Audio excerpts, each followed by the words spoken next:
Hey movie lovers, welcome to Zach Attack Reviews. I'm Zach. Thank you for joining me as I break down the good and the bad of Netflix new sci-fi action thriller Spiderhead, directed by the guy that did Top Gun Maverick, which was a great movie, written by the person that did the first Deadpool, which is the best Deadpool, and starring Chris Hemsworth, Miles Teller, and Jurnee Smollett. Three of my favorite actors doing it right now. They usually do really great jobs in everything I watch. So with all this concoction of talented people, what could go wrong?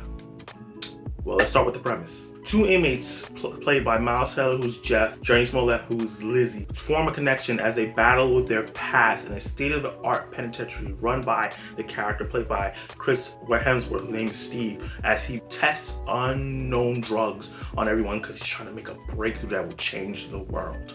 Let's start with the good.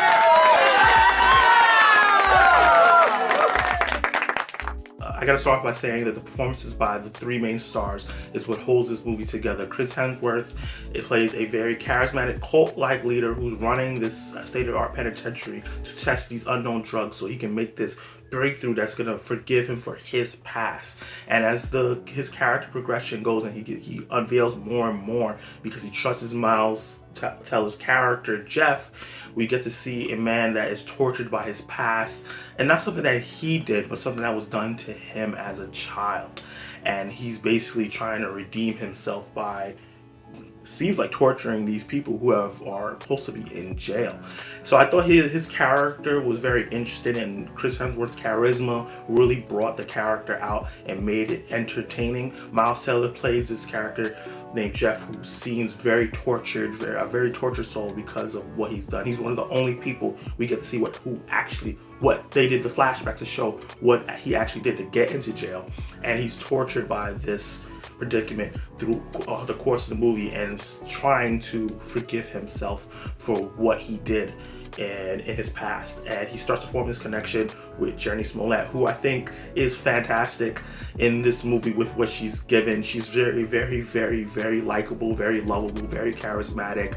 Just a little bit of lines. She puts a bunch of pizzazz in it. She plays a person that went from homeless shelter to homeless shelter and did something in her past that is very, very tragic. It haunts her as well, but she's trying to overcome it. It's not as apparent on her face as it is Jeff's character, Miles Teller's character named Jeff. But those two people with their tragic past come together and start forming a bond. In the story, Chris Hemsworth's character is testing a drug called N95. It's supposed to make people, depending on the dose, fall in love with anybody else who they see or are in contact with. And it's supposed to help people who don't feel like they can't discover love or don't feel those emotions feel it. He feels like he can save the world of all the bad things if everyone can feel love. It's really cheesy, but you get the premise when you see it in action. And I thought that sci-fi experimental drug aspect of the story was really interesting. It kept me engaged in the beginning of the movie. Miles Teller's Jeff character comes into play because he's experimented on multiple times, and they were running an experiment to see if the after effects of the drug, like, you know, when you take drugs, you just like after effects, or you get addicted to it, will let you feel like you're in love with the person even when you're not on it. So that's where the initial conflict of the movie comes in, and it was really interesting to see. There's another drug that they have where if you give it, it makes you feel these dark emotions that feel like you're in pain, and he was making Miles Teller's character choose this person or this other person who's gonna get it, and see if he chose one person who he was on the drugs with or another person that he wasn't on the drugs with. So I thought that it was an interesting dilemma before the story kind of went off the rails after that initial aspect. So while I thought all the three main actors did a really good job of portraying the characters that they were given as much as they can, other than Chris Hemsworth's character, everybody else was given very, very thin motivations in character development. And all the supporting cast, while none of the actors were bad, were kind of laughable and goofy and caricatures.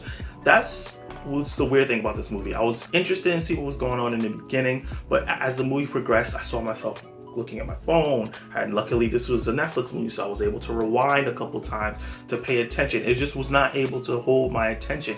It's really, really boring to me, honestly. I'm not gonna lie. It was a lot of conversations in the same room. You could tell that they had a very small budget and they couldn't go outside these few rooms that they built for this set.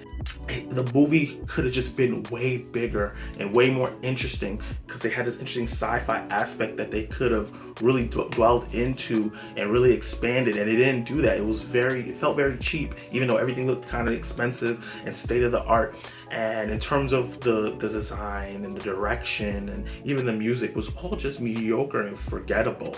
The only thing that was solid was the performances. The dialogue luckily wasn't too bad. There's some weird spots here and there, but the writing of the story and the progression, the pacing was not great. I can't believe this was by the guy that did Deadpool, who, those movies are really paced really well, had a lot of laughs.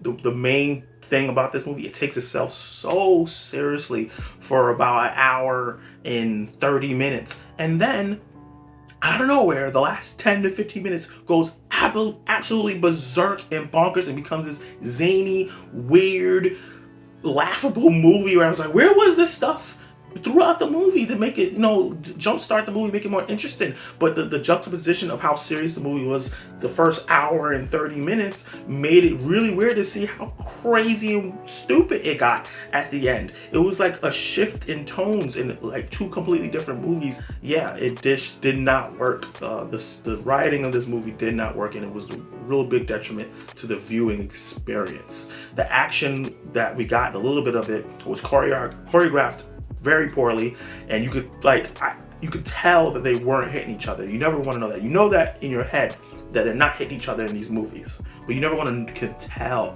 that they're not. Or like the impacts of the kicks and the editing with the impacts of the kicks and the hits were really bad. It was just the editing and the direction was what failed these actors, and the writing of the story is what failed these actors that were giving good performances. Let's talk about my verdict. Do I hate this movie? No. Is it forgettable? Yes. I'm probably not. When I'm doing my end of the year list, I'm gonna look at my list and I'm like, oh yeah, I did see that movie. Whatever. It's not no making my top 10. Is it watchable? Yeah, if you're really, really bored and you have nothing else to watch on the million streaming services out there, give it a whirl. Check it out. If you like these actors, you want to see these performances, check it out. But overall, I don't think this is a must watch, nowhere near it. And I think the quality of the production craftsmanship is very, very poor for the people who are on this, who's made really good stuff. The only things worth watching is to see Chris Hemsworth, Miles Hill, and Journey Smollett. So with that said, I'm gonna give this movie a D. Have you seen Spiderhead? What do you think about it? And if you haven't, are you gonna check it out based on my review? Let me know in the comments below how you guys feel. Like, subscribe, hit the notification bell so you can be notified of my reviews, reactions, and ranking lists. And you can watch more of my content right now.